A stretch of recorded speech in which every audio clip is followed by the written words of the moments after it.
name of this play is Our Town. It was written by Thornton, produced and directed by Mrs. Steinauer. The name of the town is Grover's Corners, New Hampshire. Just north of the Massachusetts line, latitude 42 degrees, 40 minutes, longitude 70 degrees, 37 minutes. The first act shows a day in our town. The day is May 7th, 1901. The time is just before dawn. The sky is beginning to show some streaks of light over in the east beyond the horizon. The morning star always gets wonderful bright the minute before it has to go, doesn't it? Well, I better show you our town lights. Over here is Main Street.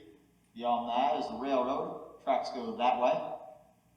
Beyond the tracks is a Polish town and some Canuck families.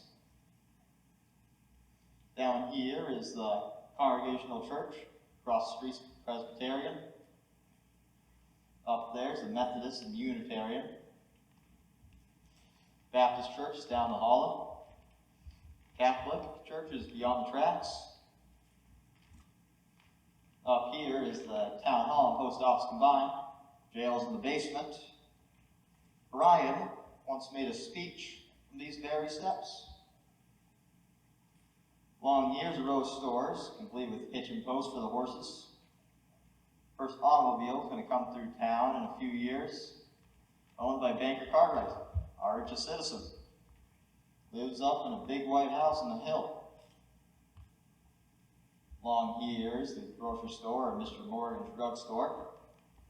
Most everybody in town manages to look in those two stores at least once per day. Over yonder is the public school. Even further beyond is the high school. 8:45 mornings, noon times, and 3 o'clock afternoons, the whole town can hear the yelling and screaming come from those schoolyards.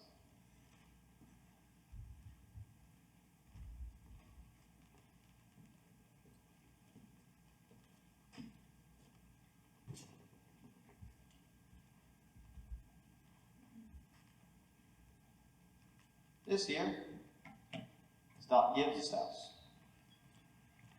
And this is Doc Gibbs' back door.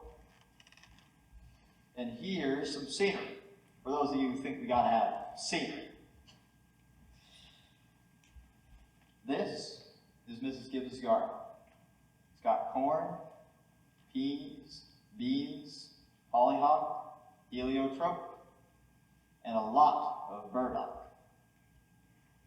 In those days, our newspaper came out twice a week, Grover's Corners Sentinel. This is Editor Webb's house. And this is Mrs. Webb's garden. Looks a whole lot like Mrs. Gibbs' garden, except it's got a lot of sunflowers too.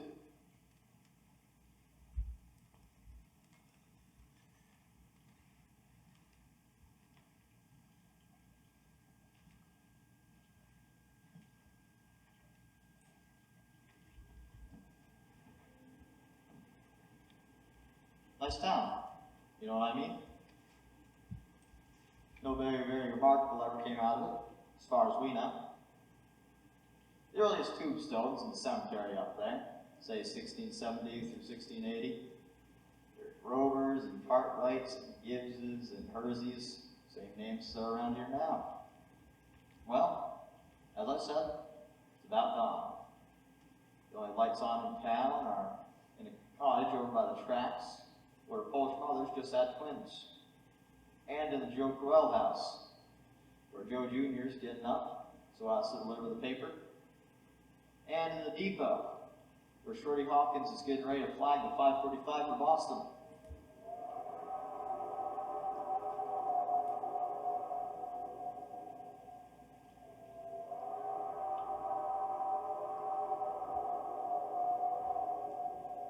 Naturally, out in the country, all around, there have been lights on for some time now, what with milkings and such going on. But town people sleep late. So, Another day's begun. There's Doc Gibbs coming down Main Street now, coming back from that baby case. And here's his wife coming downstairs to get breakfast. Doc Gibbs died in 1930. The new hospital is named after him. Mrs. Gibbs died first, a long time ago in fact. She went out to visit her daughter, Rebecca, who married an insurance man in Canton, Ohio, and died there, pneumonia. But her body was brought back here. She's up in the cemetery there now, up with a whole mess of Gibbses and Herseys. She was Julia Hersey before she married Doc Gibbs in the Congregational Church. In our town, we like to know the facts about everybody. There's Mrs. Webb, coming downstairs to get her breakfast too. That's Doc Gibbs. Got that call at 1:30 this morning. And there comes Joe Burrell Jr., delivering Mr. Webb's center. Morning, Doc. Morning, Joe. Somebody been sick?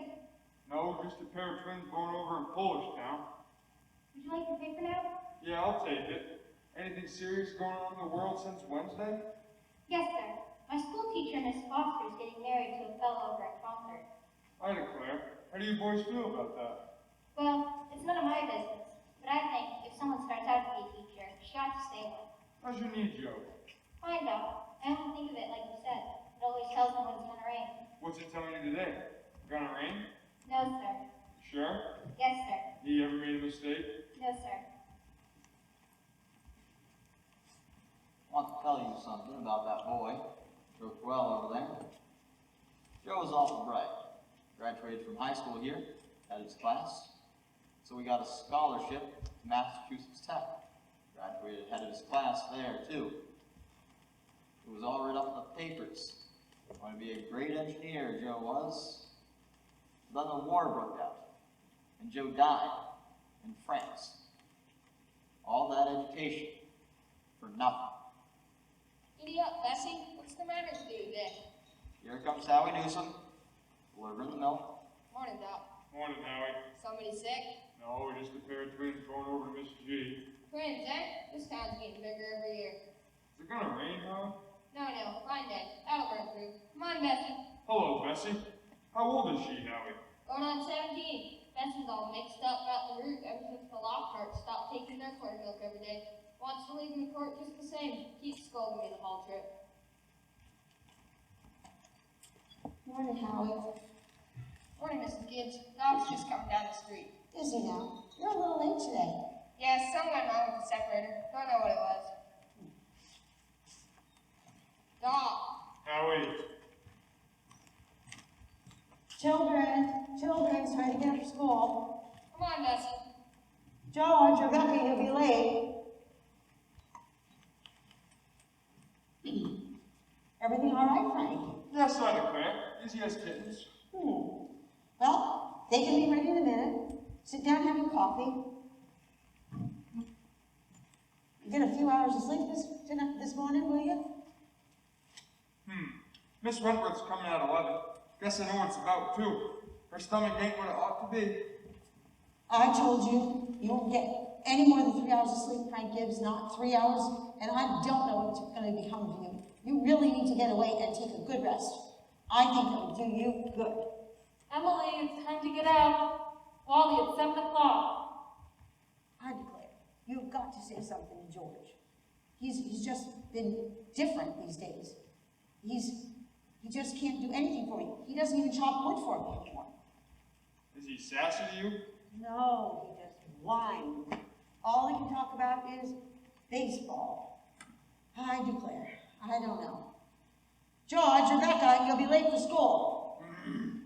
George! George, look sharp. Yes, Pa. Don't you hear your mother calling you? I guess I'll go upstairs and get the 40 winks. Wally, Emily, you'll be late for school. Wally, you wash yourself up good or I'll come up and do it myself. Mom, what dress shall I wear? Rebecca, you should really be quiet. Your father just went upstairs to take a little nap. Now, I washed and ironed that red gingham for you, special. Oh, I hate the stress. Now, Rebecca, you always look lovely. Every day I go to school dressed like a sick turkey. Really? I think you look very nice. Mama, George is throwing soap at me. I'll come up and slap the both of you.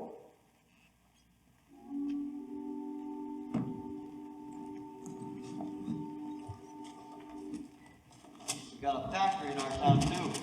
Hear it? Makes blankets. The Cartwrights own it, and it brung them a fortune. Children, now I won't have it. Breakfast is just as good as any other meal, and I won't have you two gobble like wolves. It'll stunt your growth. That's a fact. Put away your book, Wally. Oh, Mom, I can't think of it when all about Canada. You know the rules well as I do. No books at the table. As for me, I'd rather have my children healthy than bright. I'm both, Mom, and you know I am. I'm the brightest girl in school for my age. I have a wonderful memory. I'm bright too, and I'll make you have my skin float soon. Eat your breakfast now. I'll speak to your father about it when he's rested now. Seems to me that 25 cents is enough money for a boy your age. Honestly, George, I don't know how you spend it. Oh, Ma, I got a lot of things to buy. Strawberry phosphates. Well, I don't see how Rebecca's come to have so much. Why, she is more than $1. I've been saving up gradually. I think it's a good idea to spend money now and then. Mama, you know what I love the most in the world, do you? Money. Eat your breakfast. Oh, there's the first bell. I don't want any more. Walk fast, you don't have to run. Wally, pull up your pants at the knee and... Oh, Emily, stand up straight. Now, Rebecca, darling, make sure you tell Miss Foster to send my best congratulations, okay? Yes, Mom. Rebecca, you look lovely. Now, put your feet up now. Put your feet up, please. Very nice. Bye. Bye. Bye.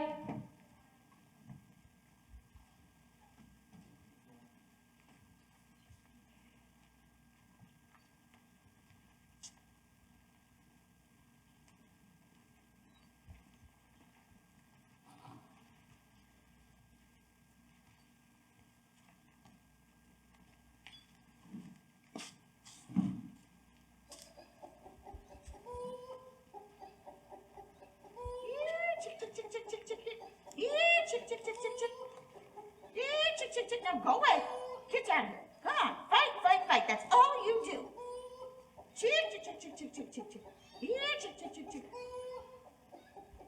Where'd you come from? You don't belong to me. Shoot.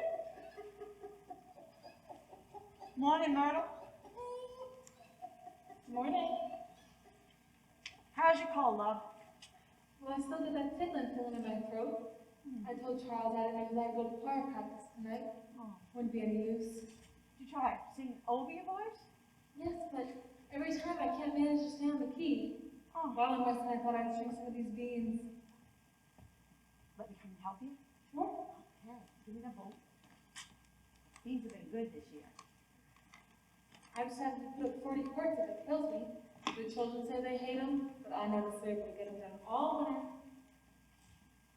Myrtle, I gotta tell you. I gotta tell somebody or I'll burst. Why, Julia Gibbs. Yeah. Did a used furniture man come and see you last Friday from Boston? No. Well, he came to me, wormed his way into my parlor.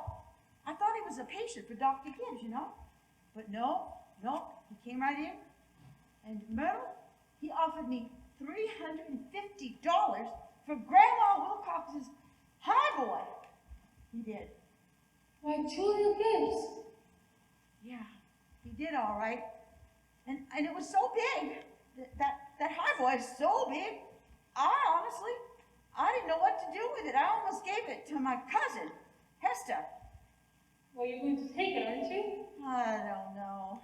You don't know? Julia Gibbs, $350?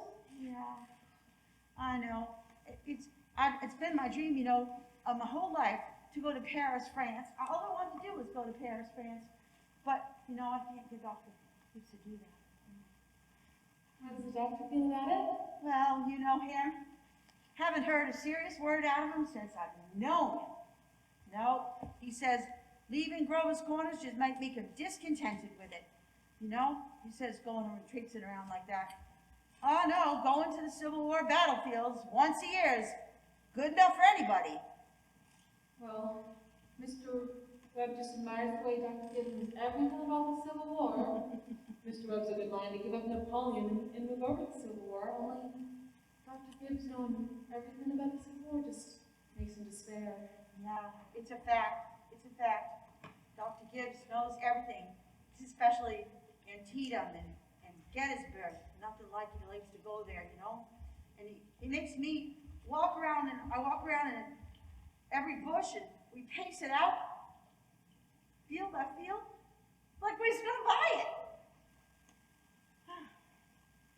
I don't know.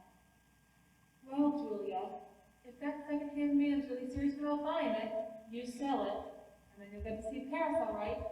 Just keep dropping hints from time to time. I beat around the bush, you know, a little bit, and I told him, if I get that legacy, that's what I called it that legacy. I said, we're gonna go away somewhere. Yeah, take a real vacation, yep. Just drop the hints and you'll get to see Paris. You know, that's how I got to see the Atlantic Ocean. See? Oh, I don't know why I said it. I just don't know why I said it. But I just think a person, once before they die, ought to go on a trip somewhere to go to a country where they don't talk in English and they don't even watch it. Thank you, ladies. Thank you very much. Now, I'm going to have to interrupt here. We're going to skip a few hours. But before we do, we'd like a little more information about the town. Sort of scientific account, you might say. So I've asked Professor Willard of our state university to come and fill in a few details about our past. Professor Willard here.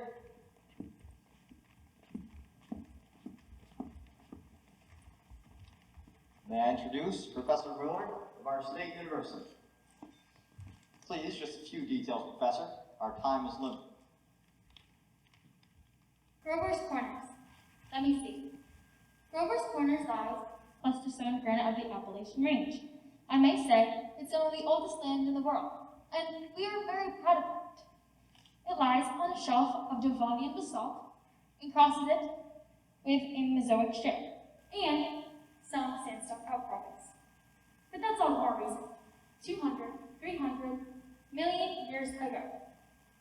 Some highly interesting fossils have been found, and I may say, unique fossils. 2 miles out of town, past Silas Springs cow pasture. They can be seen at our university, the museum, at any time. That is, at any reasonable time. Shall I read any of Professor Gruber's notes on the meteorological situation, mean, precipitation, etc.? No, that won't be necessary. Might we have a few words on the history of man? Yes. Anthropological data. Early American stock, Cotacachi tribes. No evidence before the 10th century of this era. Now, entirely disappeared. Possible traces in 3 families. Migration toward the end of the 17th century of English brachiocephalic blue-eyed stock. For the most part. Since then, some Slav and Mediterranean. And the population, Professor Willard. Within the town limits, 2,640. Actually, hold on a minute. Oh, yes, indeed. The population currently is 2,642. The postal district brings in 507 more, making the grand total of 3,149. Mortality and birth rates constant. By McPherson's gauge, 6.032. Thank you very much, Professor. We're all very much obliged, I'm sure. No, sir, not at all. This way, Professor.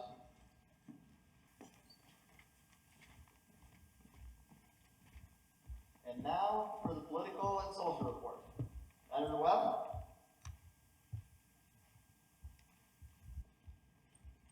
He'll be here in a minute. He's just cut his hand while eating an apple. Thank you, Mrs. Webb. Oh, Charles, everybody's waiting.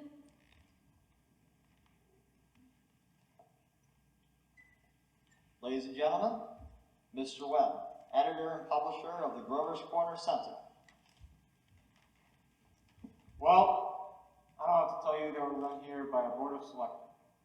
All men vote at the age of 21. Women vote indirect. The lower middle class, sprinkling of professional men. 10% illiterate laborers. Politically, we're 86% Republican, 6% Democrat, 4% Socialist, rest indifferent. Religiously, we're 85% Protestant, 12% Catholic, rest indifferent. Have you any comments, Mr. Webb?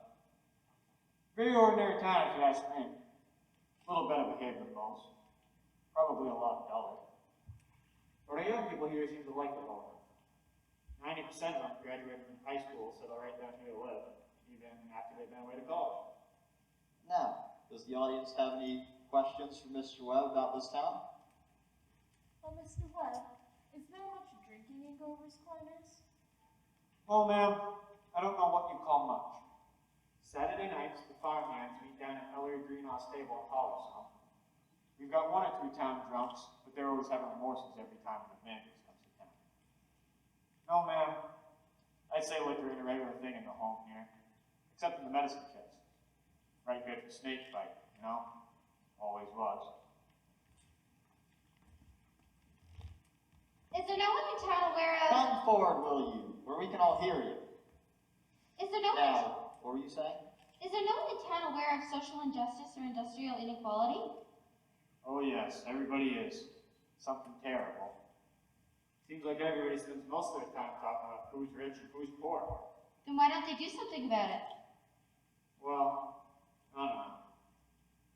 I guess we're all hunting like everybody else for a way that diligent and sensible can rise to the top, and the lazy and quarrelsome can sink to the bottom. But it ain't easy to find.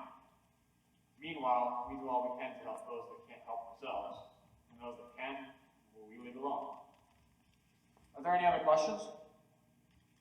Mr. Webb, is there any culture or love of beauty in Grover's Corners? Well, ma'am, there ain't much. Not in the sense that you mean. Come to think of it, there's a few girls that play the piano at high school commencement. But they ain't happy about it. No, ma'am, there isn't much culture. But maybe this is a place to tell you that we've got a lot of things of the kind here. We like the sun coming up over the mountain in the morning. And we notice a good deal about the birds. We pay a lot of attention to them. And we notice the change in the seasons. Yes, everybody knows about them. Those other things, you're right, ma'am, there ain't much. Robinson Crusoe and the Bible, and Handel's Largo, we know all that. And also his mother, but those are just about as far as we go. So I thought. Thank you, Mr. Webb. Thank you, Mr. Webb.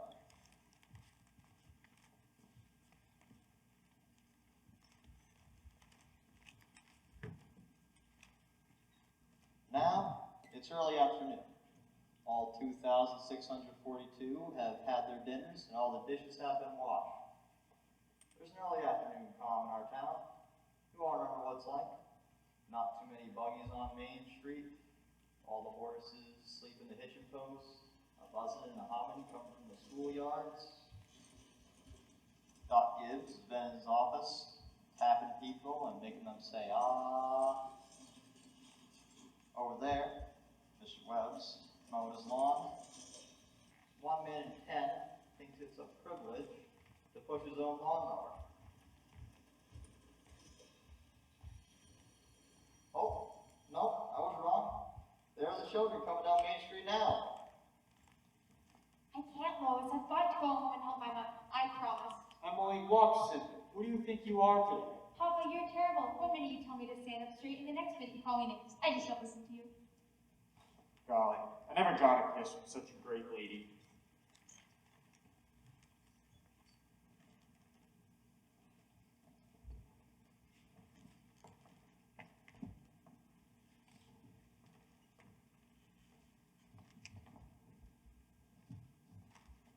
Oh, excuse me, Mrs. Forrest. Go on and play in the fields, young man. You have no business playing baseball on Main Street. Awfully sorry, Mrs. Forrest. Oh, hello, Emily. Hello. You know, she made a fine speech in class today.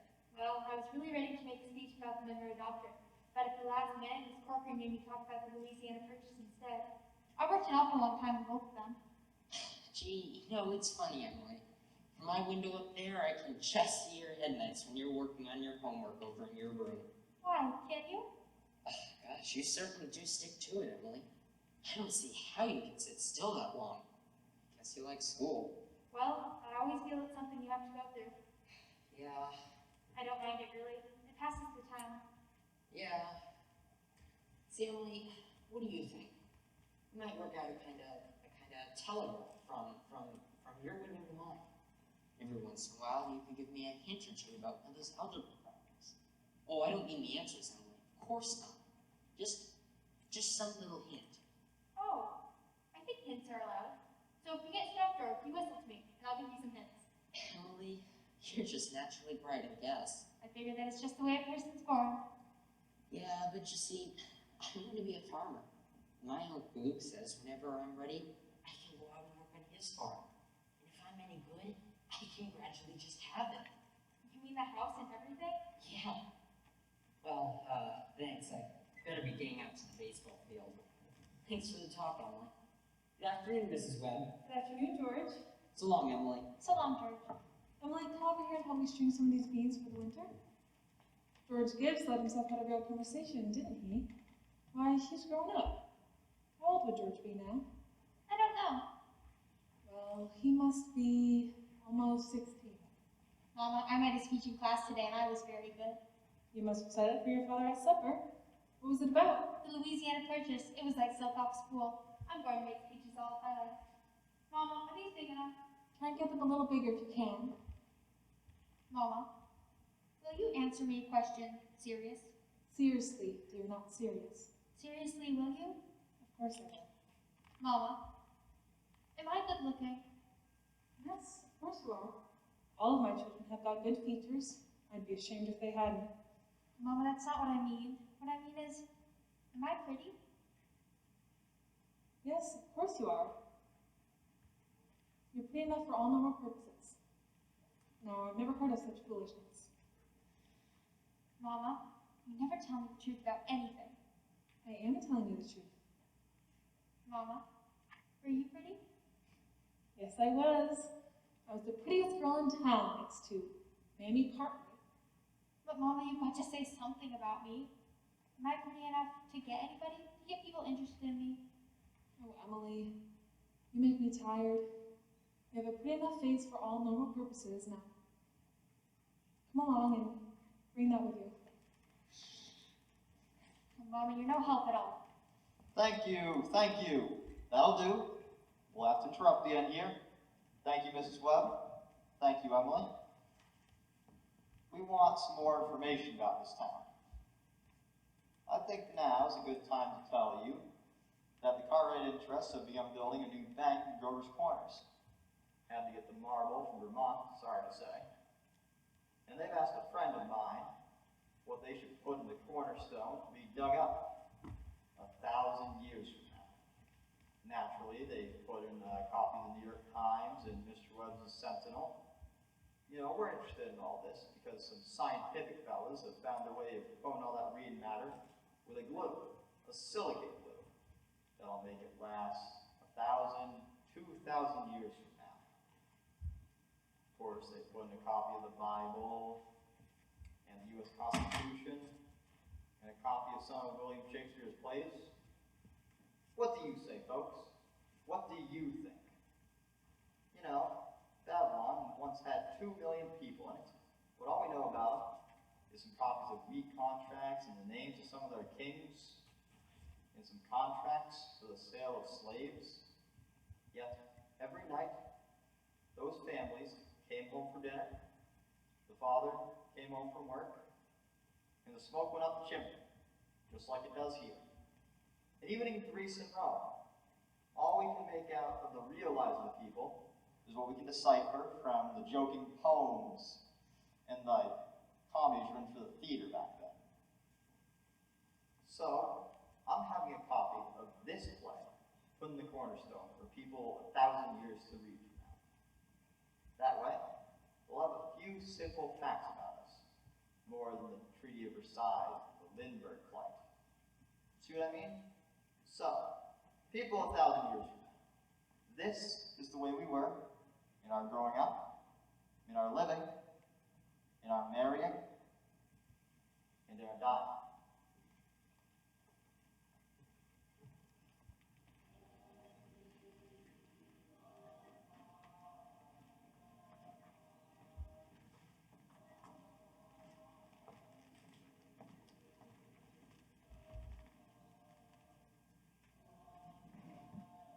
Well, a great deal of time's gone by. It's evening. You can hear the choir practice going on in the Congregational Church. The children are up doing their schoolwork at home. The day is running down like a tired old clock.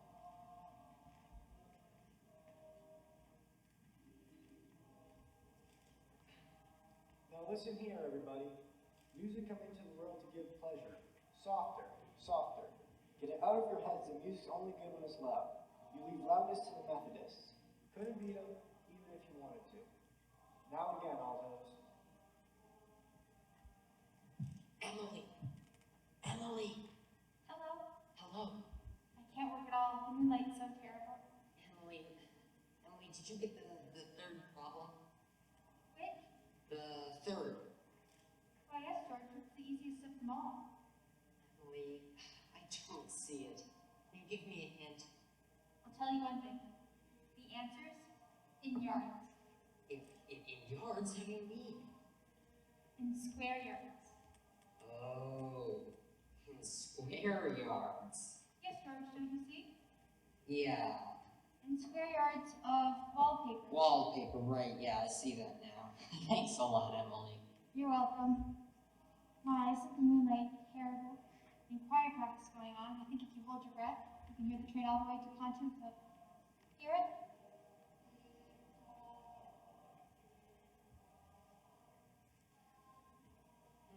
What do you know? Well, I guess I better go back and try to work. Good night, Emily. And thanks. Good night, Grim. Before I forget it, how many of you guys can come in Tuesday afternoon to sing at Fred Hurst's wedding? Show of hands. That'll be good. That'll be right nice.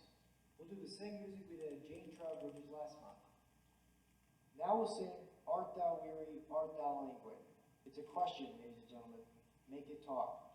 Ready? Oh, George, can you come down a minute? Yes, Paul. Make yourself comfortable, George. I'll only keep you a minute. How old are you? I'm 16, almost 17. And what do you want to do when school's over? Well, I should know, Paul. I want to be a farmer on Uncle Luke's farm. You'll be willing, will you, to get up early and milk and feed the stock? You'll be able to hoe and hay all day? Sure I will. What do you mean, Paul? Well, George, while I was in my office today, I heard a funny sound. And what do you think it was? It was your mother chopping wood. There you see your mother getting up early, cooking meals all day long, washing and ironing, and still, she has to go out in the backyard and chop wood. I suppose she just got tired of asking you and just gave up and decided it was easier to do it herself. You eat her meals and put on the clothes she keeps nice for you, and you run off and play baseball. Like she's some hired girl we keep around the house that we don't like very much. Well, I knew all I had to do was call your attention to it. Here's a handkerchief, son. I've decided to raise your spending money 25 cents a week. Not, of course, for chopping wood for your mother, because that's the present you give her, but because you're getting older, and I imagine there are a lot of things you must find to do with it. Thanks, Paul. Let's see. Tomorrow's your payday. You can count on it. Probably Rebecca feels she'll have to have some more too. Wonder what could have happened to your mother. Choir practice never was this late before. Why, it's only 8:30, Paul. I don't know why she's in an old choir. She doesn't have any more voice than an old crow. Traipse around the streets at this hour of the night. It's about time you're tired, don't you think? Yes, Paul.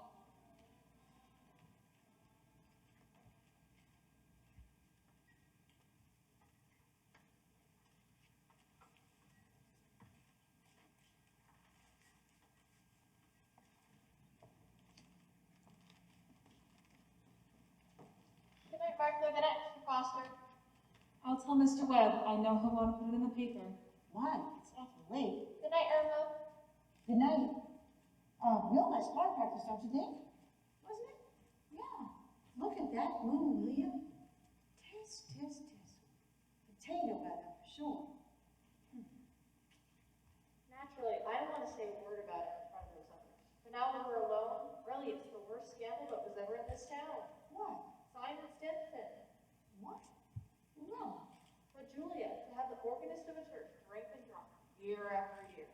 You know he was drunk tonight. Well, now, we all know that Simon Simpson has problems. And if Dr. Ferguson keeps him on his job, the best thing we can do is not to notice it. Not to notice it, but it's getting worse. No, it isn't, Luella. It's getting better. I've been in that choir twice as long as you have. It doesn't happen anywhere near so often. I hate to go to bed on a night like this, but I've got to rush home. The children will be up till all hours. Night, Luella. Good night. Can you get home safely, Luella? It's his brightest day. I can see Mr. Stone scowling out the window now. You think we've been to a dance the way the men felt there? Good night now. Good night.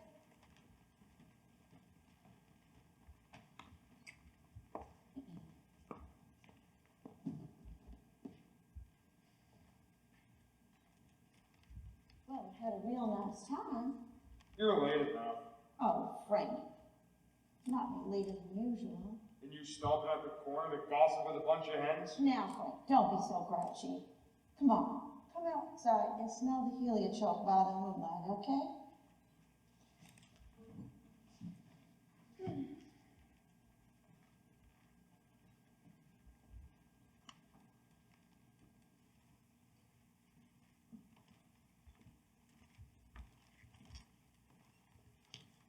Now, isn't it nice? What'd you do while I was gone? Oh, I read as usual. What were the girls gossiping about tonight? Well, believe you me, there was plenty to gossip about. Simon Stinson far gone, was he? Worst ever. I don't know what's going to become of him. Dr. Ferguson, he can't keep him on forever. I guess I know more about Simon Stinson's affairs than anybody in this town. Some people ain't made for small town life. I don't know how that'll end, but there's nothing we can do about it. Come get in. No, Frank, come on, let's stay out here. Frank, I'm worried about you. What are you worried about? Well, Frank, I feel it's my duty to get you to take a good rest, and if I get that legacy, well, I think we should go away. Now, Julia, there's no sense in going over that again. Oh, Frank, you're just so unreasonable. Come on, Julia, it's getting late. First thing you know, you'll catch a cold.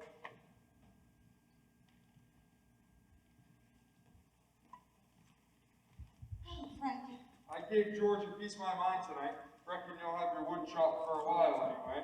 Oh, there's always so much to put away here and all that, you know?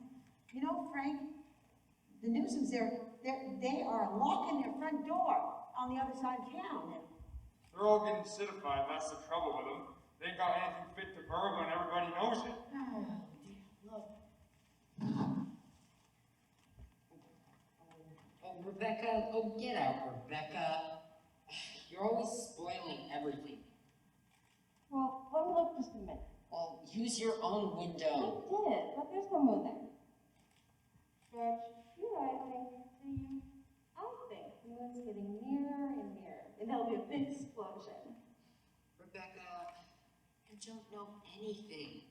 Why, if the moon were getting nearer, the guys that sit up all night with their telescopes would see it first, and they'd tell about it, and it'd be in all the newspapers. George, is the moon shining on South America, Canada, and half the whole world? Well, it probably is.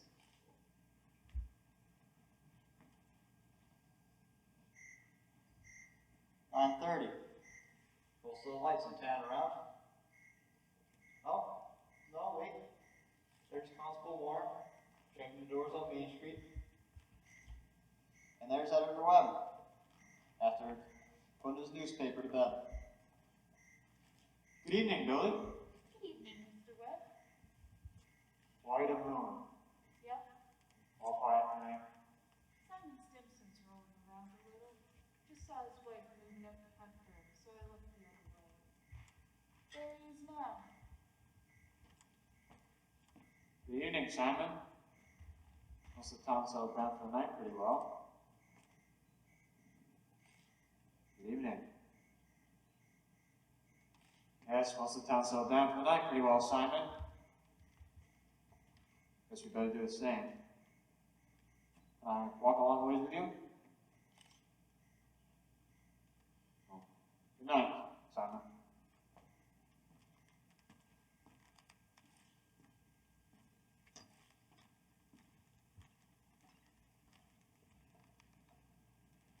I don't know how that's going to end, Mr. Webb. Well, he's seen a peck of trouble. One thing after another. Oh, Billy.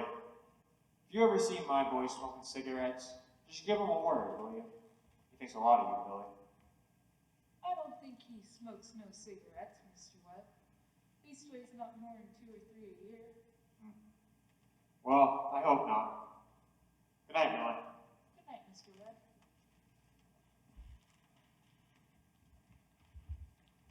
Who's that up there? Is that you, Myrtle? No, it's me, Papa. Why aren't you in bed? I don't know. I just can't sleep yet, Papa. The moonlight's so wonderful, and the smell of Mrs. Gibbs' heliotrope. Can you smell it? Yes. Have been any troubles on your mind, have you, Emily? Troubles, Papa? No. Well, enjoy yourself. Don't let your mother catch you. Good night, Emily. Good night, Papa.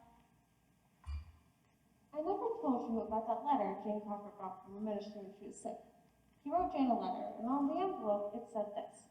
It said, Jane Crawford, Crawford Farm, Grover's Corners, Sutton County, New Hampshire, United States of America. Oh, what's funny about that? Oh, wait, it's not finished. United States of America, continent of North America, Western Hemisphere, the Earth, the solar system, the universe, the mind of God.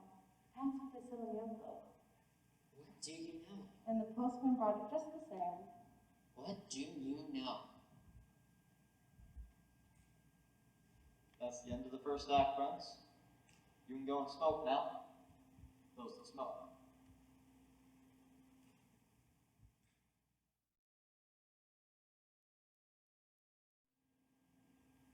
Years have gone by. Yes, the sun's come up over 1,000 times. Summers and winters have cracked the mountains a little bit, and the rain's brought down some of the dirt. Some babies that weren't even born before have begun talking regular sentences already. And a number of people who thought they were bright, young, and spry can't bound up the stairs quite like they used to, without their hearts fluttering a little anyway. All that can happen in 1,000 days. Nature's been pushing and contriving in a number of other ways too. A number of young people fell in love and got married. Yes, the mountains got bit away, a few fractures of an inch. Millions of gallons of water went by the mill.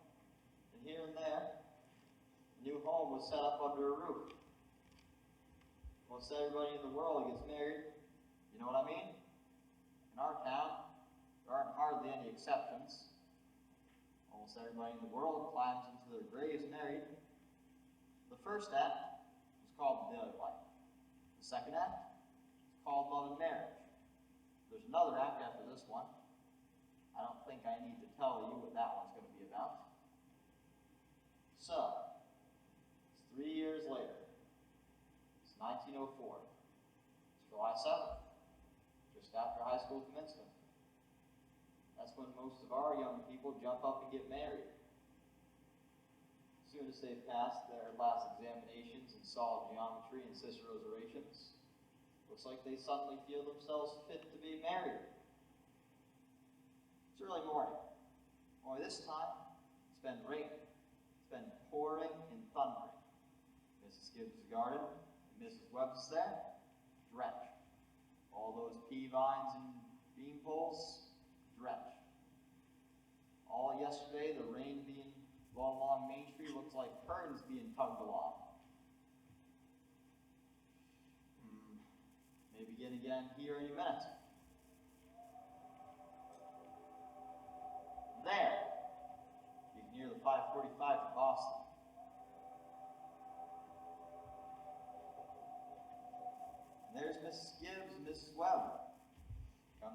big breakfast, just like it were any ordinary day.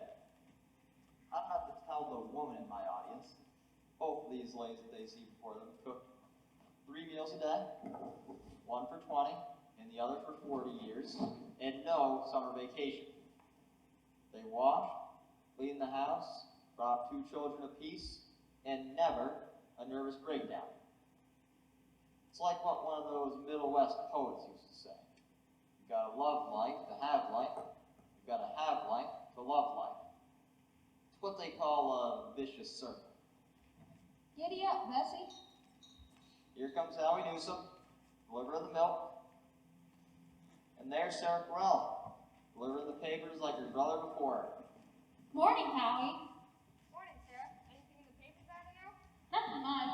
Just that Grover's Corners is losing one of the best baseball pitchers they've ever had.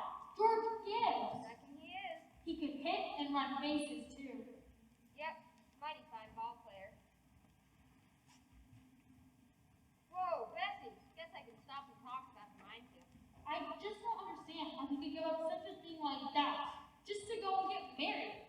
Would you, Howie? Can't tell, Sarah. Never had no talent that way. You're up early, Billy. Seeing if there's anything I can do to prevent the flood. River's been rising all night. Sarah Cowell's all worked up here about George Gibbs retiring from baseball. Yes, sir, that's the way it goes. Back in '84, we had a player. Sarah, even George Gibbs couldn't touch him. Name was Hank Todd. Went down to Maine and become a parson. Wonderful ball player. Howie, how does the weather look to you? Oh, it ain't bad. Think maybe it'll clear up.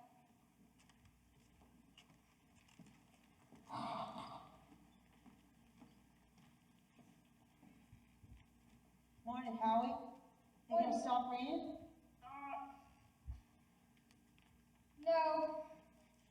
Rain's so heavy, I think maybe it'll clear up. Certainly hope so. How much did you want today? Well, I'm gonna have the house full of relations, Holly, so I'm going to need 3 of milk and 2 cream. Mrs. Newsom told me to tell you as how we both hope they'll be very happy, Mrs. Gibbs. No, they will. Aw. Well, you tell Miss Newsom I hope she makes it to the wedding. Yes, she'll get there. She'll get there if she can.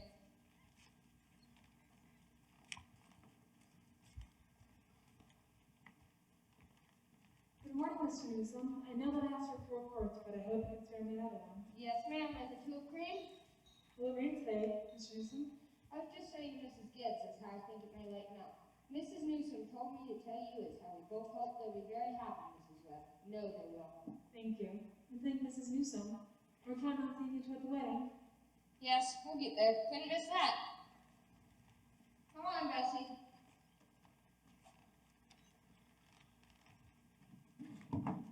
Well, Ma, day's coming.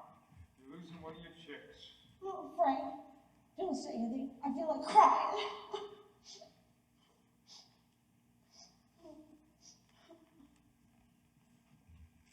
The bacon will be ready in a minute, but you just sit down and have your coffee right now with me. The groom's up shaving himself. Only the trouble is there ain't an awful lot to shave. Whistling and singing like he's glad to leave us. Every now and then he says, I do to the mirror, but it don't sound very convincing to me. I declare, Frank, I don't know how we get along. I've arranged his clothes. I've seen that he's got everything warm. Frank, they're just too young. Ellen won't know what to do. Oh, we'll catch his death of cold in a week.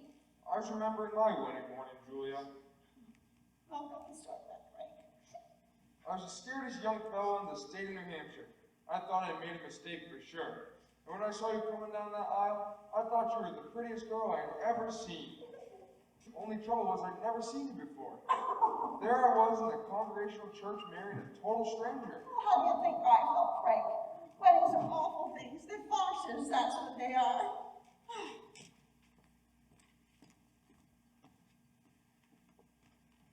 Here, I'll make something for you. Why, Julia Hershey, French toast. Isn't hard. I had to do something.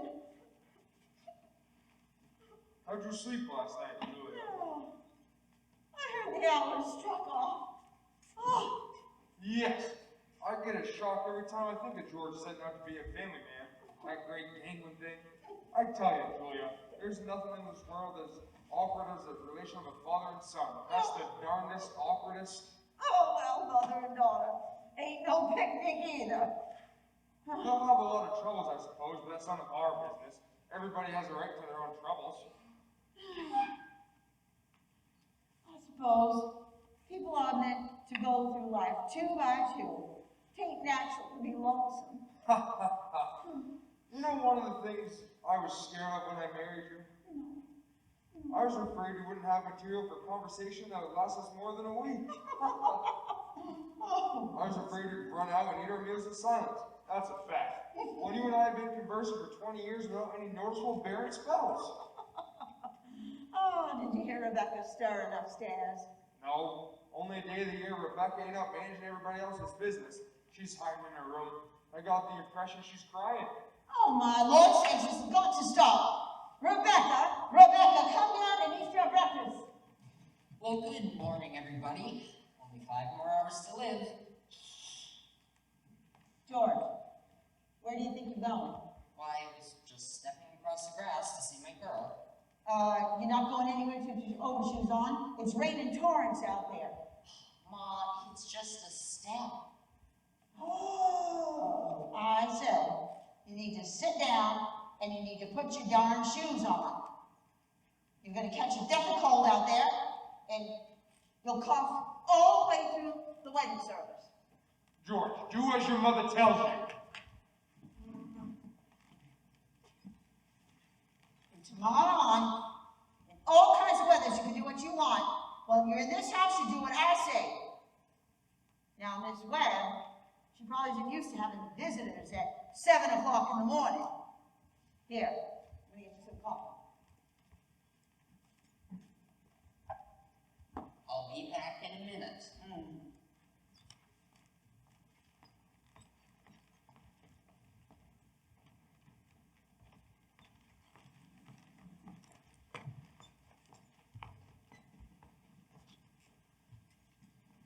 Why, good morning, Mother Webb. Goodness, George, you frightened me. Now, you can come in a minute out of the cold, but you know I can't ask you in. Well, why not? George, you know the rules as well as I do. The groom can't see his bride on his wedding day, not until he's seen her in church. Oh, well, that's just a superstition. Oh, good morning, Mr. Webb. Good morning, George. Mr. Webb, you don't believe in that superstition, now, do you? There's a lot of common sense in some superstitions, George. Millions have fooled it, and you don't want to be the first to fly in the face of custom. How is Emily? Well, she hasn't waked up yet. Haven't heard a sound out of her. Emily's asleep? No wonder. We were up all night sewing and packing. Now, tell me what I do. You sit down here a minute, George, and see you drink this cup of coffee with Mr. Webb, and I'll go upstairs and see Emily doesn't come down and surprise you. Here's some bacon, too. Don't be long about it, though.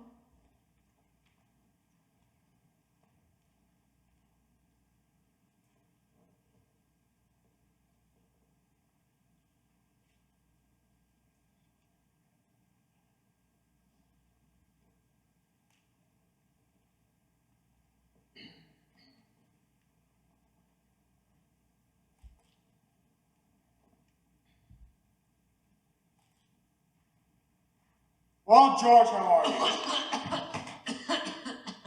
Oh, I'm fine, Mr. Webb. I'm fine. Mr. Webb, now what sense could there be in a superstition like that? Well, you see, on our wedding morning, girls' heads act to be full of clothes and one thing and another. Don't you think that's probably it? Yes, I suppose I've never thought of that. Girls apt to be a mite nervous on our wedding day.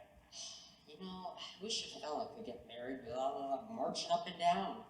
You know, every man that's ever lived has felt that way about it, George, but it hasn't been any use.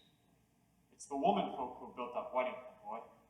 For a while now, the women have had it on their own.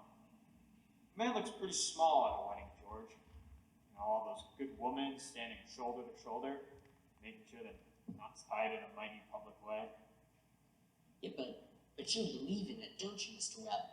Oh yes, don't you misunderstand me, my boy. Marriage is a wonderful thing. Wonderful thing. And don't you forget that, George. Oh, no, sir.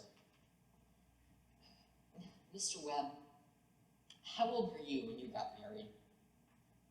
Well, you see, I've been going to college, so I've taken a little more time to get ready. But Mrs. Webb, she wasn't much older than what Emily is. Oh, age hasn't much to do with it, George. Not compared with, well, other things. What were you going to say, Mr. Webb? Oh, was I going to say something? George, I was thinking of some advice my father gave me when I got here. Charles, he said, Charles, start out early to show him who's boss, he said. Best thing to do is to give an order, even if it don't make sense, just so she'll learn to obey. And if anything about your wife irritates you, her conversation or anything, just get up and leave the house. That'll make it clear to her, he said. And oh yes, he said never, never let your wife know how much money you have. Never. Well, Mr. Webb, I don't really think I... So I took the opposite of my father's advice, and I've been happy ever since. And let that be a lesson to you, George.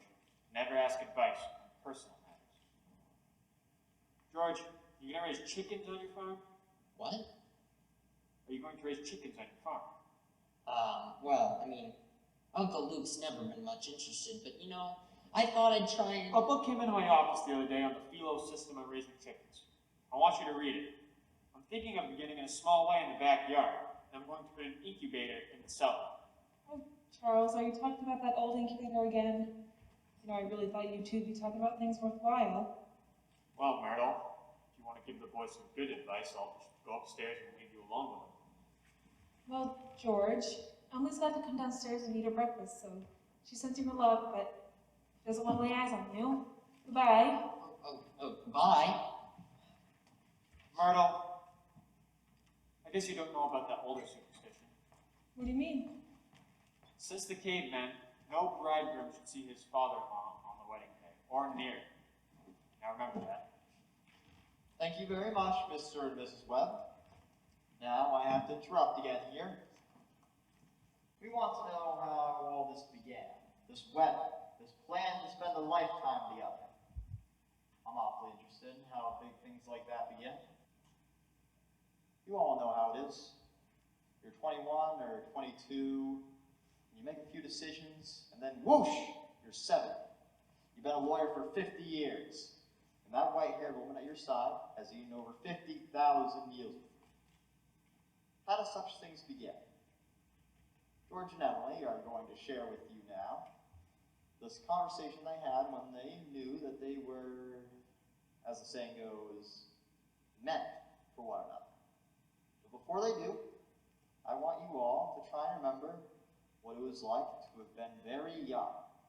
In particular, the days when you were first in love, when you were like a person sleepwalking, and you didn't quite see the street you were on. You didn't quite hear what was said to you. You're just a little bit crazy. Will you remember that, please? Now it's 3 o'clock. George and Emily are going to be coming out of high school any minute now. George has just been elected president of the junior class. And as it's June, that means he'll be president of the senior class all next year.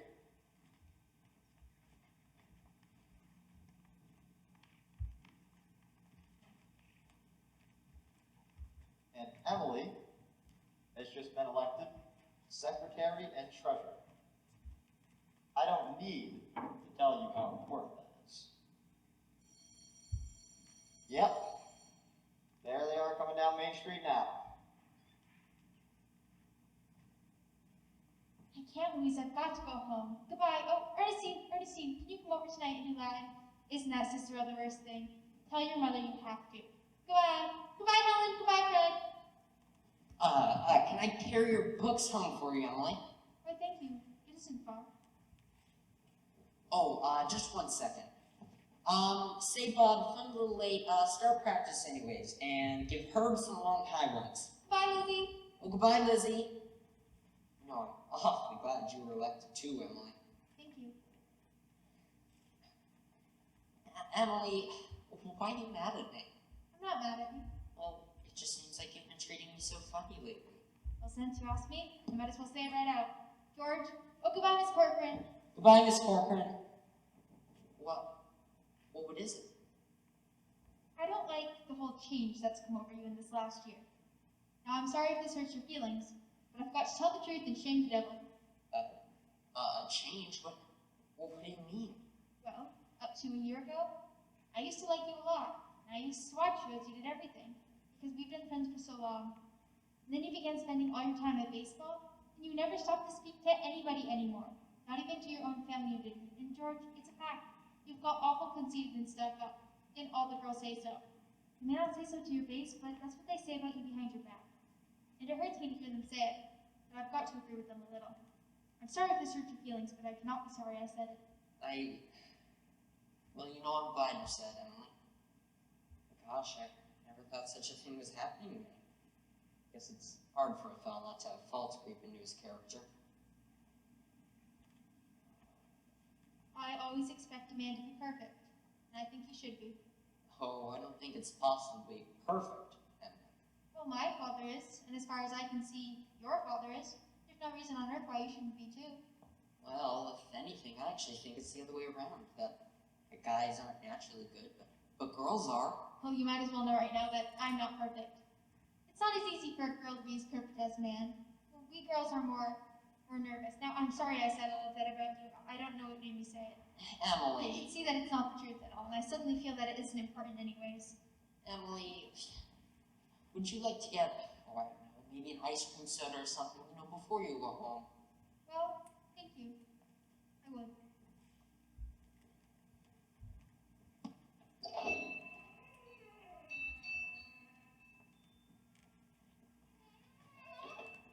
Oh, hello, Stu. How are you?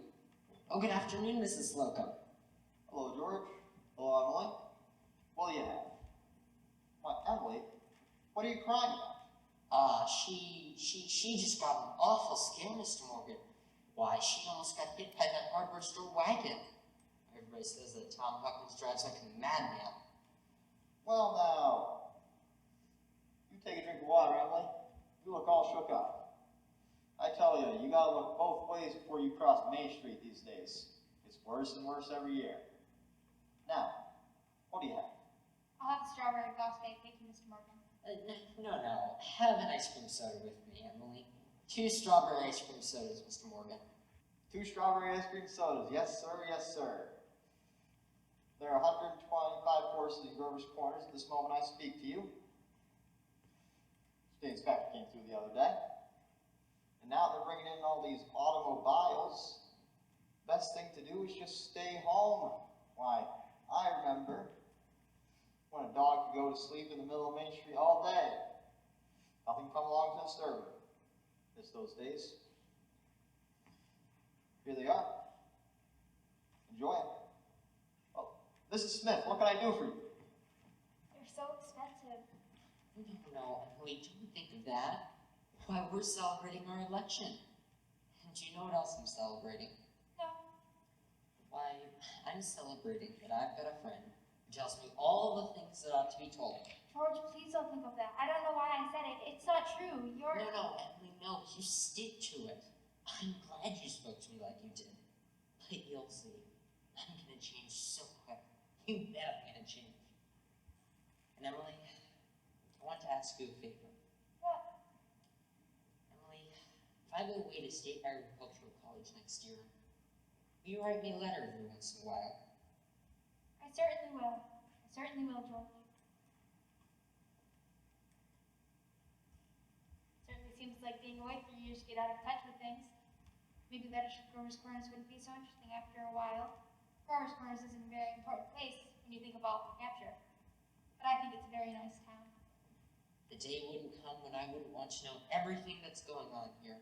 And I know that's true, Emily. Well, I'll try to make my letters interesting. You know, Emily, whenever I meet a farmer, I ask him if he thinks it's even important to go to agricultural school to be a good farmer. Why, George. Yeah, and I mean, some of them even say it's a waste of time. Why? You can get all all that stuff from the pamphlets the government hands out anyways. Now the Luke's getting old. He's about ready for me to start in taking over his farm tomorrow if I could. My. Yeah, like you say, for being gone all that time in other places and meeting other people, why, gosh, if anything like that can happen, I don't want to go away. I guess new people are named rather than old ones. In fact, I bet they almost never are. Emily, I feel you're as good as a friend as I've gotten. I don't need to go and meet the other people in other towns. But George, maybe it's very important to you to go and learn about cattle judging and soils and those things. Of course, I don't know. Emily, I'm going to make up my mind right now. I won't go. I'll tell Pa about it tonight. George, I don't see why you have to decide right now. It's a whole year away. Emily, you know, I'm glad you spoke to me about that fault in my character, because what you said was right, but there was one thing wrong. And that's when you said that, for a year now I haven't been noticing people well, you, for instance. Why, you say you were watching me as I was doing everything? Well, I was doing the same about you. Why, sure, I always thought about you as one of those chief people that I thought about. And, well, I always like to make sure I knew where you were sitting on the bleachers and, who you were with. And for 3 days now, I've been trying to walk home with you, but something's always gotten in the way. Why, yesterday I was staying against the back wall waiting for you, and why, you walked home with Miss Corcoran. George, life's awful funny. How could I have known that? I thought... Listen, Emily, listen. I'm going to tell you why I'm not going to agricultural school next year. I think that when you found a person that you're very fond of, well, a person that's fond of you too, and, likes you enough to be interested in your character, well, I think that's just as important as colleges. Even more so. Well, that's just what I think. I think it's awfully important too. Emily? Yes, George. Emily, if I do improve and we'll make a big change, would you be, well, no, I mean, could you be? I am now. I always have been. So, I guess this is an important talk we've been having. Yes. Yes. Wait just 1 minute and I'll walk you home.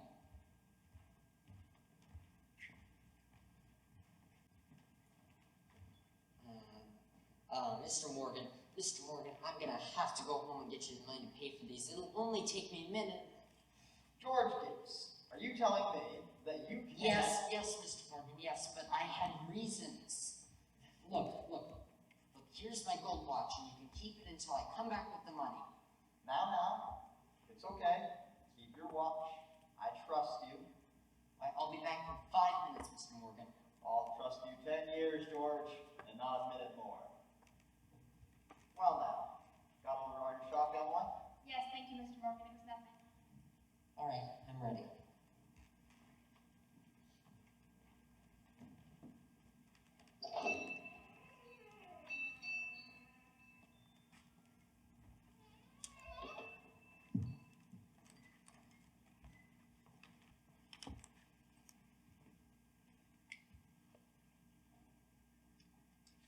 Well now,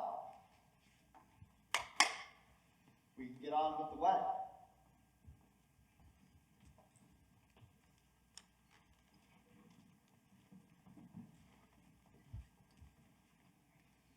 There are a lot of things to be said at a wedding, and there are a lot of things to go on at a wedding. We can't get them all into one wedding, naturally, especially at Grover's Corners, where they're awfully plain and short. In this wedding, I play the minister, and that gives me the right to say a few more things about it. For a while now, this play gets pretty serious. Some churches say marriage is a sacrament. I don't really know what that means, but I can guess. It's like Mrs. Gibbs said earlier. People are meant to go through life 2 by 2.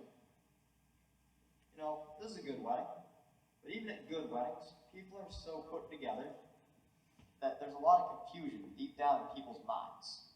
We thought it ought to be that way at our wedding too. The real hero of the scene isn't even on stage at all. And we all know who that is. It's like what one of those European fellas used to say. Every child is nature's attempt at making the perfect human being. Well, nature's been pushing and contriving for some time now. We all know nature's interested in quantity, but I like to think she's interested in quality as well. That's why I'm on a mission. And don't forget about all the other witnesses of this wedding. The ancestors. Millions and millions of them. Most of them set out to live 2 by 2 also. Millions and millions of them. Well, that's all my sermon. Went really long anyway.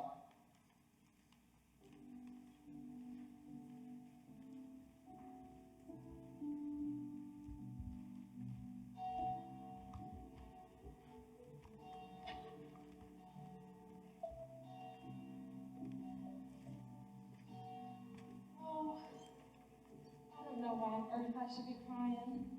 I really suppose there's something to cry about.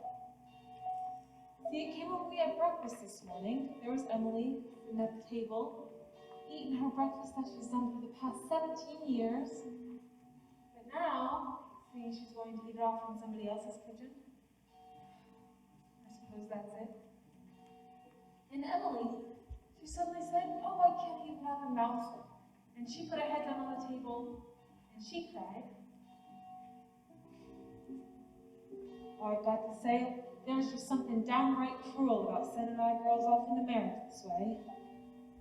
I really hope her girlfriends have told her a thing or two about it. It's cruel, I know, but I couldn't bring myself to say anything. I went into it blind as that myself. The whole world's wrong, and that's what's the matter. There they come.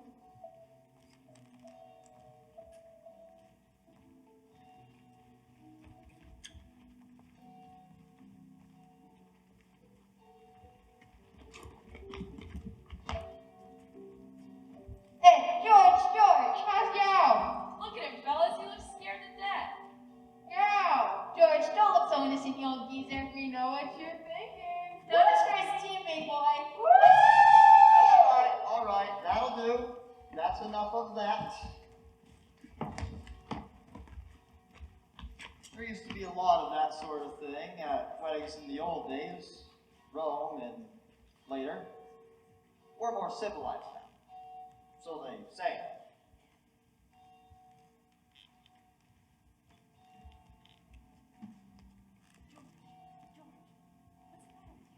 Mom, you don't want to roll. Why is everybody pushing me so?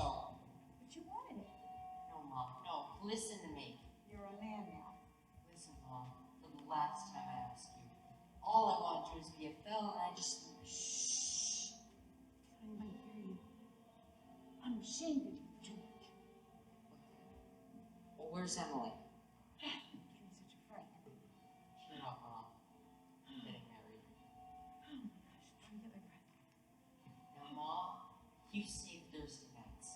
Emily and I are coming over to dinner every Thursday night. Well, you'll see. Mom, what are you crying for? Come on, we've got to get ready for this.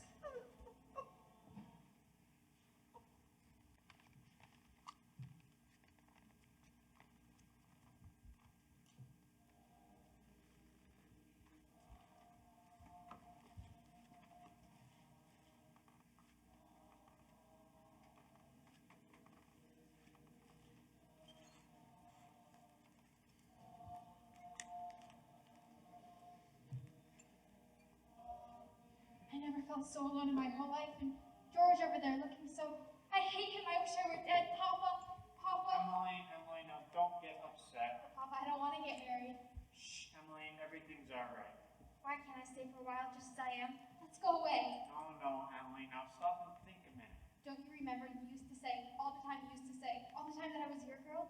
There must be lots of places we can go to. I'll work for you. I can keep house. No, Emily, you're not thinking straight. You're just nervous. George! You come here a minute. Why are you marrying the best young fellow in the world? George is a fine care of her? Mr. Webb, I want to try. I love you, Emily. I need you.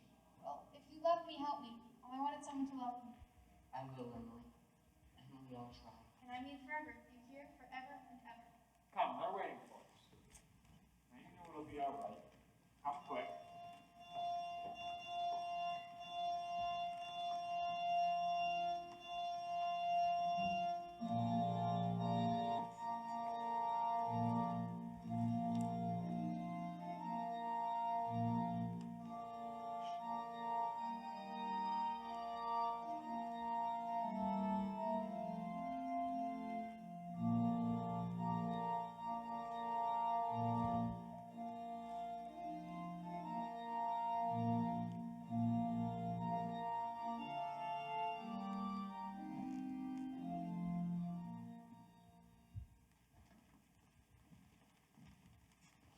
Do you, George, take this woman, Emma, to be your wedded wife, to have Perfectly lovely wedding. Loveliest wedding I ever saw. Oh, I do love a good wedding, don't you? Doesn't she make just a lovely bride? I do. And do you, Emma, take this man, George, to be your wedded husband, to have Don't know when I've been to such a nice wedding, but I always cry. Don't know why it is, but I always cry. I just love to see young people happy, don't you? Oh, I think it's lovely.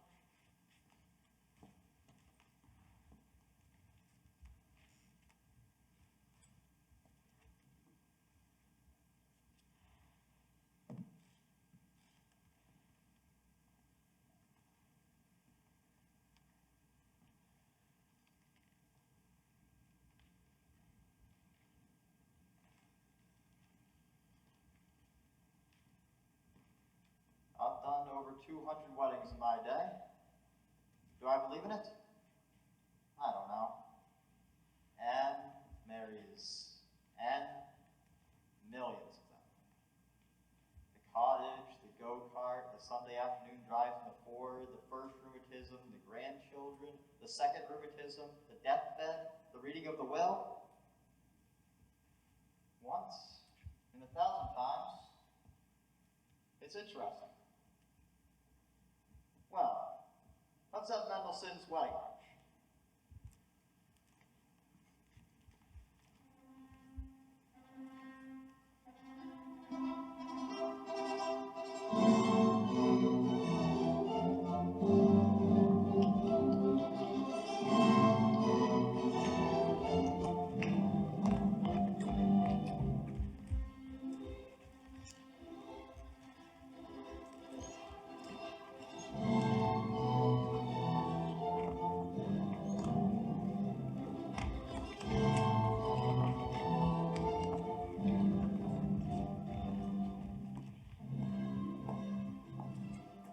Aren't they a lovely couple? Oh, I've never been to such a nice wedding. I hope they'll be happy. I always say, happiness, that's a great thing. The important thing is always to be happy.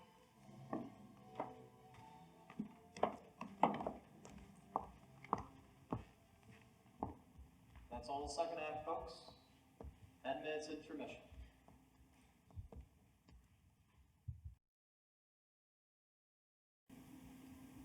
This time, 9 years have gone by, friends. Summer, 1913. Gradual changes in Grover's Corners. Horses are getting rare. Farmers coming into town in Fords. Everybody locks up their doors now at night. Ain't been any burglars in town yet, but everybody's heard of them. You'd be surprised though. On the whole, things don't change much around here. This is certainly an important part of Grover's Corners. It's on a hilltop, a windy hilltop. Lots of sky, lots of clouds, and oftentimes lots of sun, moon, and stars. You come up here on a fine afternoon, and you can see range on range of hills. Awful blue they are. Up there by Lake Sunapee and Lake Winnipesaukee, and way up there, you've got a glass. You can see the White Mountains and Mount Washington, where Littleton and Twin Mountain are. And, of course, our favorite mountain, Mount Monadnock. It's right here, and all the towns that lie around it. Jaffrey and East Jaffrey and Peterborough and Dublin, and way down there is Grover's Corners. Yes, beautiful spot up here, Mount Laurel and Lilacs. I often wonder why people want to get buried in Woodlawn and Brooklyn when they can pass the same time up here in New Hampshire. Over there are the old stones, 1670, 1680, strong-minded people that came a long way to be independent. Summer people walk around there laughing at the funny words on the tombstones. I guess it don't do any harm. And genealogists come up from Boston, paid by city folk to look up their ancestors. They want to make sure they're daughters of the American Revolution or the Mayflower.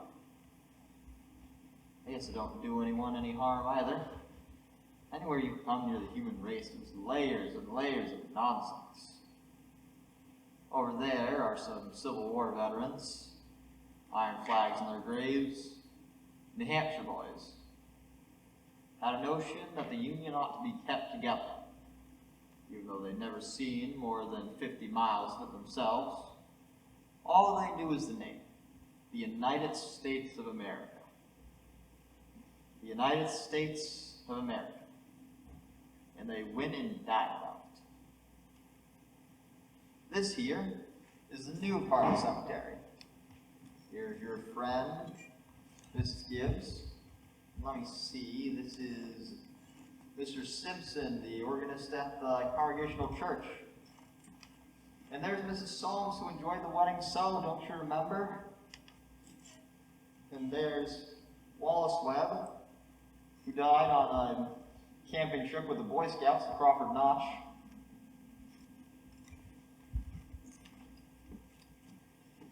Yes, an awful lot of sorrow has sort of quieted down up here. People just wild with grief have brought their relatives up to this hill. We all know how it is in sunny days, in rainy days, in snow. We're all glad that they're in a beautiful place, and we all know we're going to be coming up here when our fit's over. Now, there's some things we all know to be true, but we don't take them out and look at them very often. We all know that something is eternal, and it ain't names, and it ain't houses, and it ain't even the earth or the stars. Way down, we know that something is eternal, and that something has to do with human beings. All the greatest people that have ever lived have been telling us that for 5,000 years now, but you'd be surprised how often we lose hold of it. There's something way down deep that's eternal about every human being. You know as well as I do that the dead don't take interest in the living for very long. Gradually, they lose hold of the earth and the ambitions they had and the pleasures they had and the things they suffered and the people they loved. They get weaned away from the earth. That's the way I put it. Weaned away. And they stay here while the earth part of them burns away, and they slowly become indifferent to what's going down on at Grover's Corners. They're waiting. They're waiting for something they feel is important. Aren't they waiting for the eternal part of them to come out clear? Some things that the people here are going to say may hurt your feelings. That's just the way it is up here. All those terribly important things. Mother and daughter, husband and wife, enemy and enemy, money and miser. All those things kind of grow pale up here. And what's left when your memory's gone? And your identity, Mrs. Steinhauer? Well, there are some living people There's Joe Stoddard, our undertaker, here to supervise a new made grave. And there's the Grover's Corners girl, who left town to go west. Good afternoon, Joe Stoddard. Good afternoon, good afternoon. Let me see now. Do I know you? I'm Sam Craig. Gracious sakes alive, of all people. I should have known you'd be back, because, you know, you've been away a long time, Sam. Yes, I've been away over 12 years now. I'm in business out in Buffalo now, Joe. But I was in the East when I got news of my cousin's death, so I thought I'd combine things and come and see the old home. You look well. Yes, can't complain. Very sad out here today, Sam. Yes. Yes, I always say I hate to supervise when a young person is taken. They'll be here in a few minutes now. I had to come here early today. My son's supervising at the home. Old Farmer McCarty. I used to do choice for her. She had the little Vega. Yes, we brought Farmer McCarty here a number of years ago now. Why, that's my Aunt Julia. I'd forgotten that she... Of course. Yes, Doc Gibbs lost his wife 2 or 3 years ago, about this time, and today's another pretty bad blow for him, too. That's my sister Carrie's girl, Sam Craig. I'm always uncomfortable when they're around. Simon. Do they change their own verses much, Joe? No, not usual. Mostly a bereaved pick a verse. That doesn't sound like my Aunt Julia. There aren't many of those first sisters left now. Let me see. Where are... I was looking for my father's and mother's. Over there with the Craigs, Avenue F. He was the organist at church, wasn't he? Drank a lot, we used to say. Nobody's supposed to know about it. He'd seen a peck of trouble. Took his own life, you know. Oh, did he? Yeah, hung himself in the attic. They tried to hush it up, but of course it got around. He chose his own epitaph. You can see it there. It ain't a verse exactly. Why? It's just a note of music. What is it? Oh, I wouldn't know. It was wrote up in the Boston papers at the time. Joe, what did she die of? Who? My cousin. Oh, didn't you know? That's what's wrong bringing a baby into the world. It was your second, though. It was a little boy, about 4 years old. And the grave's gonna be over there? Yes, there ain't much more room over here among the Gibbses, so I'll open up a whole new Gibbs section over by Avenue B. You'll excuse me now, I see they're coming.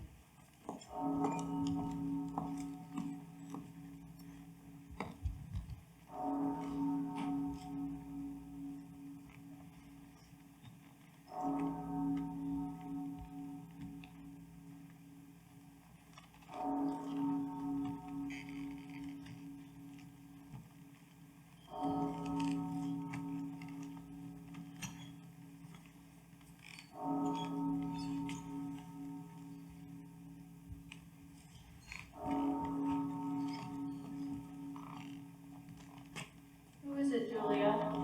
My daughter-in-law, Emily Webb.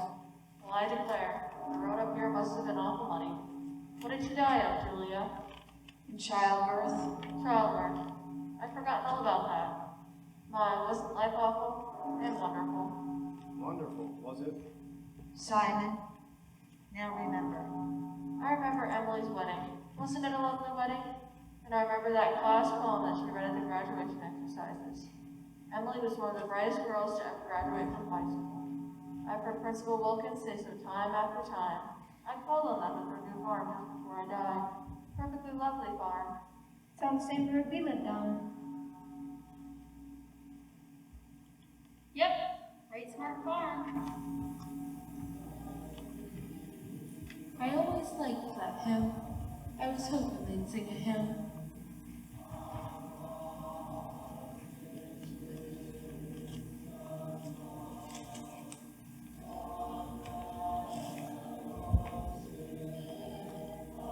Hello. Hello, Emily. Hello, Miss Gibbs. Hello, Mother Gibbs. Hello, Emily. Hello. It's raining. Yes, they'll be gone soon, dear. Just rest yourself. It seems thousands and thousands of years since Papa remembered that's my favorite hymn. Oh, I wish I'd been here a long time. I don't like being new here. How do you do, Mr. Stimson? How do you do, Emily? Mother Gibbs? George and I have made that farm just the best place you ever saw. We thought of you all the time. We wanted to show you the new barn and the great long cement drinking fountain for the stock. We bought that out of the money you left us. I did? Don't you remember, Mother Gibbs? The legacy you left us? Why, it was over $350. Yes. Well, there's a patent device on the drinking fountain, so that it never overflows, Mother Gibbs. And it never sinks below a certain mark they have there. It's fine. It won't be the same to George without me. But it's a lovely farm. Blind people don't understand, do they? No, dear. They're sort of shut up in little boxes, aren't they? I feel as though I didn't last 1,000 years ago. My boy is spending the day at Mr. Carter's house. Oh, Mrs. Carter, my little boy is spending the day at your house. Is he? Yes, he loves it there. Mother Gibbs we afford to. Never gives any trouble. I don't drive, though. Mother Gibbs, when does this feeling go away, being one of them? How long does it... Shh, dear. Just wait and be patient. I know. Look, they're finished. They're going. Shh.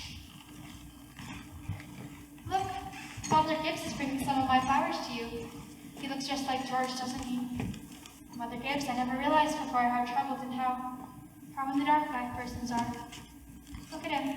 I love him so. From morning to night, that's all they are. Troubled. A little cooler than it was. Yes, the rain's cooled it down a little. Those northeast winds always do the same thing, don't they? If it isn't a rain, it's a 3-day blow. But Mother Gibbs, one can go back. One can go back there again into living. I feel it. I know it, but why just think for a moment. I was thinking about the farm, and for a minute I was there, and my baby was on my lap as plain as day. Yes, of course you can. I can go and live all those days over again? Why not? All I can say, Emily, is don't. But it's true, isn't it? I can go and live all those days over again? Yes, some have tried, but they soon come back here. Don't do it, Emily. Emily, don't.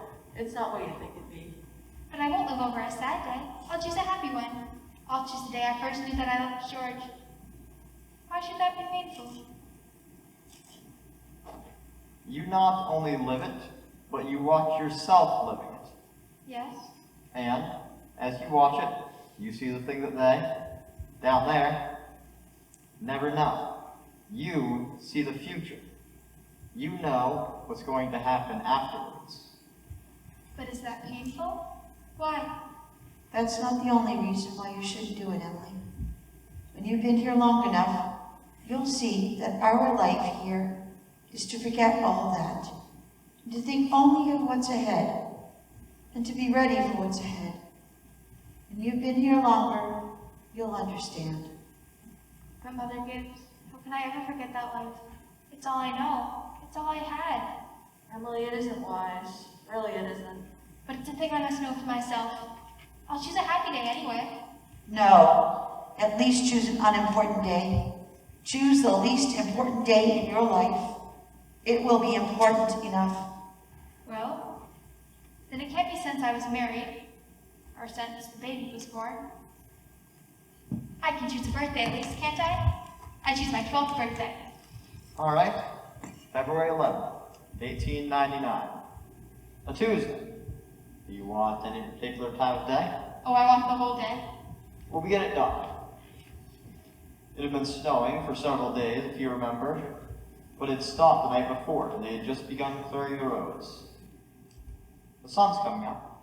There's Main Street. Why, that's Mr. Morgan's drugstore before he changed it. And there's the livery stable. Yes, it's 1899, 14 years ago. Oh, that's the town I knew as a little girl. And look, there's the old white fence that used to be around our house. Oh, I'd forgotten that. Oh, I'd love it so. Are they inside? Yes, your mother will be coming downstairs any minute to make breakfast. Will she? Yes, and your father. He had been away for some time, but he came back on the train that morning. No? Yes, he had been away at his college to make a speech in Western New York, at Clinton. Look, there's Howie Newsom. There's our policeman, but she's dead. She died. Whoa, Betsy, Betsy. Morning, Billy. Morning, Howie. You're up early. Been rescuing a party. Darn near froze to death down by Polish Town. Got drunk and lay out in the snowdrifts. Thought he was in bed when I shook him. Why, there's Joe Crowell. Good morning, Mrs. Warren. Morning, Howie. Children, Wally, Emily, it's time to get up. Mama, I'm here. Oh, how young Mama looks. I didn't know Mama was ever that young. You can come and dress by the fire if you like, but hurry now.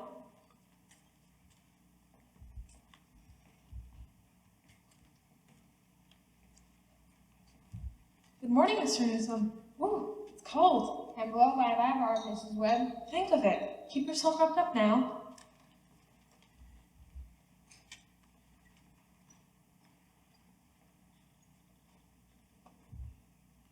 Mama, I can't find my blue hair ribbon anywhere. Just open your eyes, dear. I laid it out for you on the dresser, special. If it were a snake, it would bite you. Yes, yes.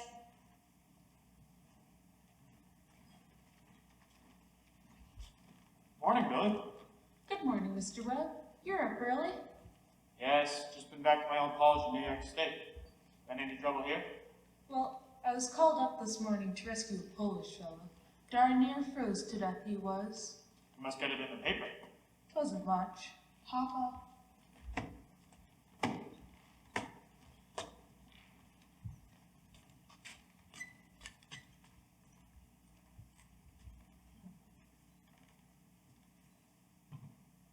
Good morning, Mother. How did it go, Charles? Oh, fine, I guess. I told him a few things. Everything all right here? Yes, can't think of anything that's happened special. It's been right cold. Howie Newsom says it's 10 below over to his barn. Yes, well, it's cold than that at Hamilton College.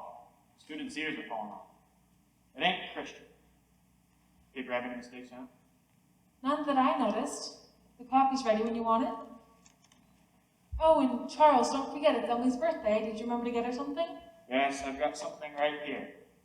Where's my girl? Where's my birthday girl? Don't interrupt her now, Charles. You can see her at breakfast. She's slow enough as it is. Children, you'll be late for school. I can't bear it. They're so young and beautiful. Why did they ever have to get old? Mama, I'm here. I'm grown up. I love you all, everything. I can't look at everything hard enough.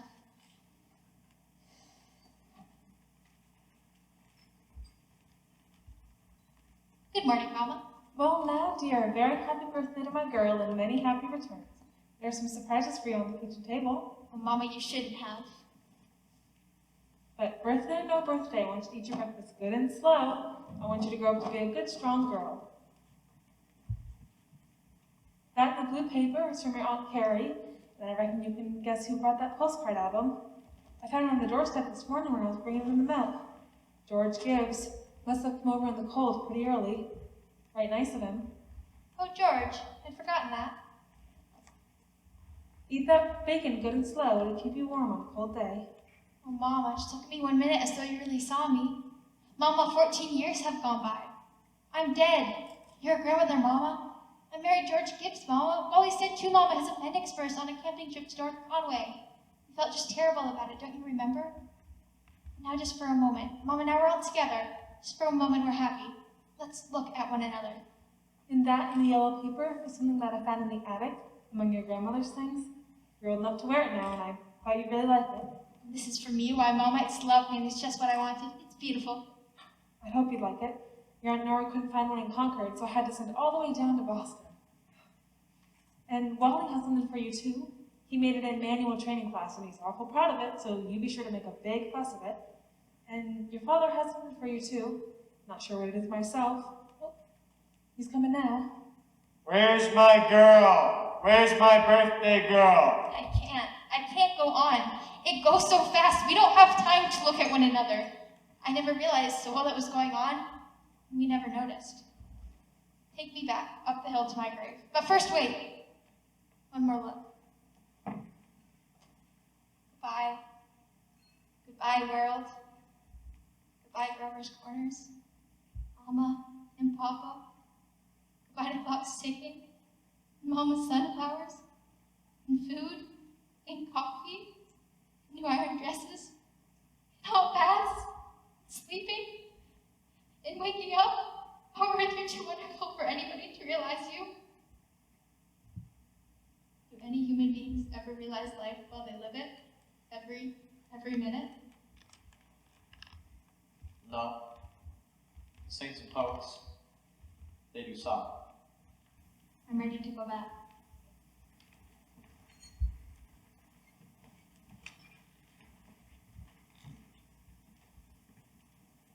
Were you happy? No, I should have listened to you. That's all human beings are. Just blind people. Look, it's clearing up. The stars are coming out. Well, Mr. Simpson, I should have listened to them. Yes, now you know. Now you know. That's what it was to be alive. To walk about in a cloud of ignorance.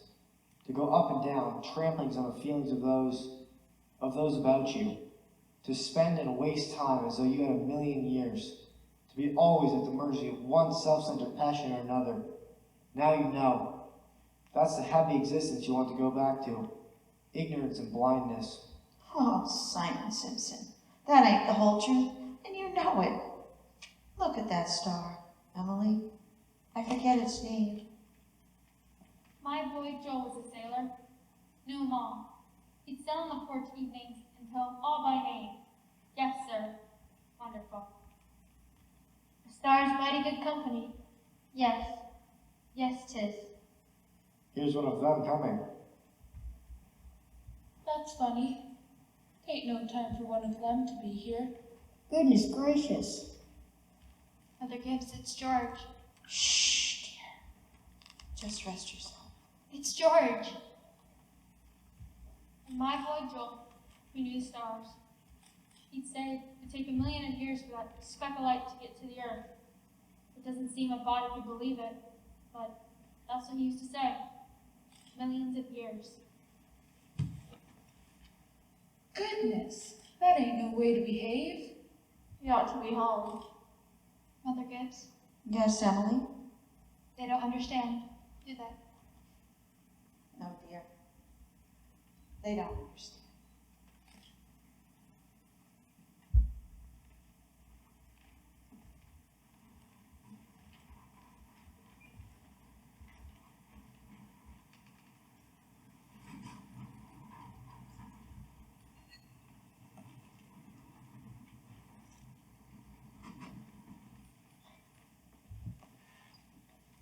Most everybody's asleep in Grover's Corners. There's a few lights on.